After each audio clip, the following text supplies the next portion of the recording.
Howdy folks, it is Diecastbuffet here again, and today we have a very cool Chase Elliott Bristol dirt race version Chevrolet Camaro. This is going to be fun. Look at this, you got dirt all across the side, even has some damage right there on the front left fender, so this is going to be great, guys. Make sure to hit that thumbs up button, and let's go ahead and hop into it. You know what's funny here, guys?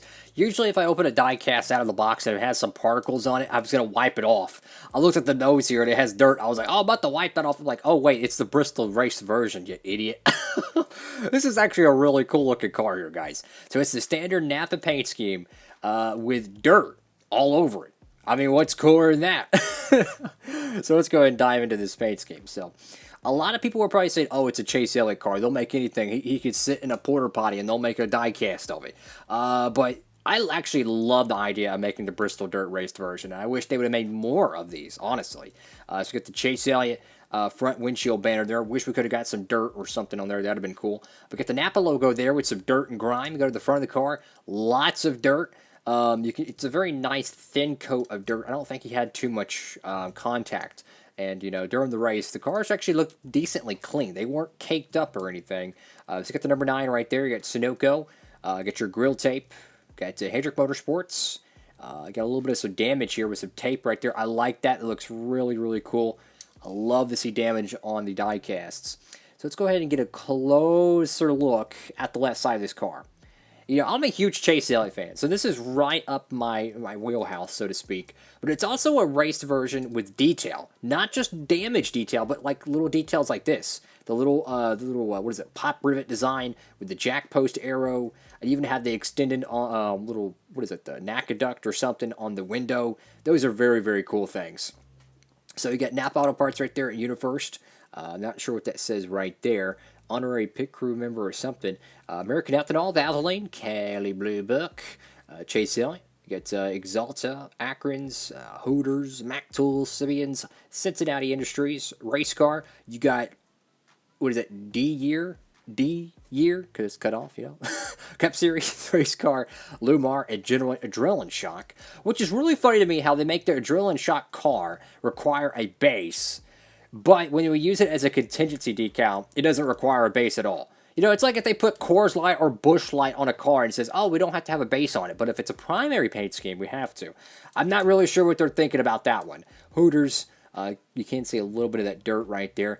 But what I love so much about this car, and I think why a lot of people should pick it up, is that if you do get this car, I wouldn't just leave it how it is. I would totally customize this thing, if you ask me. I would totally customize it. Like this right here, I'm not sure if this is supposed to be like that. I don't know. That's a pretty big decal crease right there. But since it's a raced version, I'm going to let it slide. You know, I'm just going to say hypothetically this side was all pushed up or something, which, I mean, theoretically it could, right? It could be. I don't know.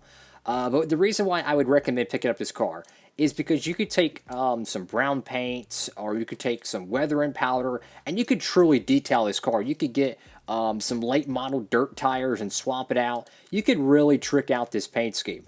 And that's what I would recommend. Very reminiscent of the 2014 Dale Jr. Bristol raced version that has all that damage on it. The reason why I recommend that car is because I recommend people to, you know, modify it if you want. You know, if you're into that thing and you can do it safely, go ahead and modify it, right? I believe the same thing with this. Auto care right there, Z01 Camaro 1LE. Now, I know the whole back end here, the whole decals are really roached. But I'm trying to decipher here. Is it supposed to be like that? Because it could be. Like this right here, I think is a true decal crease because it does feel like a bump. But it actually does look like the whole side panel was kicked up. So in a weird way, it actually looks good. I don't know why, but it actually looks good. It makes it look like the side panel was like bashed in or something. This is probably my favorite piece right here, is the exhaust panel. Instead of it just being a nice flat black, it actually has dirt all over it, which looks good. Very cool looking paint scheme. Now, they might have removed some of the dirt off the car so they can make the logos visible, but I don't think that's the case. I just don't think these cars had much dirt on them, unfortunately. So go to the roof here. You got a box cutter stripe there. That's pretty cool. Got some dirt right there on the windscreen, and you could definitely add dirt to the windshields and stuff. You could really modify this thing if you really wanted to. Napa know-how right there. Elliott's on the back window panel, and you got auto parts right there on the deck lid. I really don't know what to expect with it. It's so random. We've never really seen much of these made. The raced version in the 164, especially the ones that don't win, right? I have no idea what the temperature on this one's going to be. This could be overproduced and it could be sitting around for many years, or it could, I don't know, get hot and everyone wants a copy of it. I'm hoping they don't make too many of these, but then again, I kind of do because, you know, they make great custom donors, but that's besides the point. If you want to pick up this car and get free shipping, guys, you know what to do. Promo code down below. Use code DIECASTbuffet at checkout for Circuit Diecast or Plan B sales. Another thing that I really love about this car here, guys, is since it is a raced version, all the logos are precisely where they would be on the real car. So instead of, you know, sometimes when you get these paint schemes, the number will be smaller, or it'll be moved up, moved back. It'll be incorrect to the real paint scheme. However, if you took a photo of this car, more likely than not, it would be identical almost to it. Which I can always tell the quality with the raced version cars in terms of number placement and side logos. It's so much more accurate because the normal paint schemes, they get drawn up before the season even starts. So they're pretty much building the die-cast off those renders, right?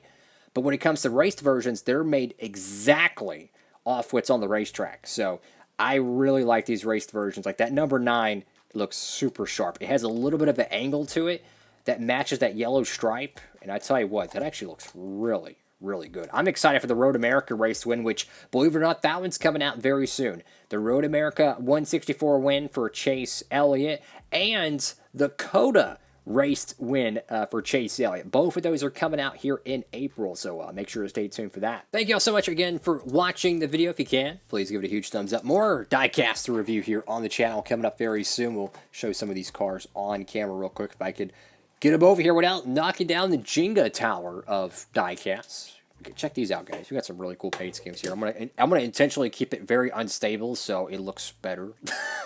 Got a Dards throwback. We got some Kevin Harvick's to review. We even got another Kyle Larson here. You know, the Cincinnati Chevrolet Camaro, awesome looking paint scheme here. So we got a plethora of paint schemes to review here in the studio. So a lot of stuff to keep you entertained. Hopefully it keeps you entertained. But yeah, I'm in the video on this one, guys. Which paint scheme would you like to see a Bristol raced version from? That's possible. I know a lot of people would probably say Larson or Blaney. I think that'd be really cool.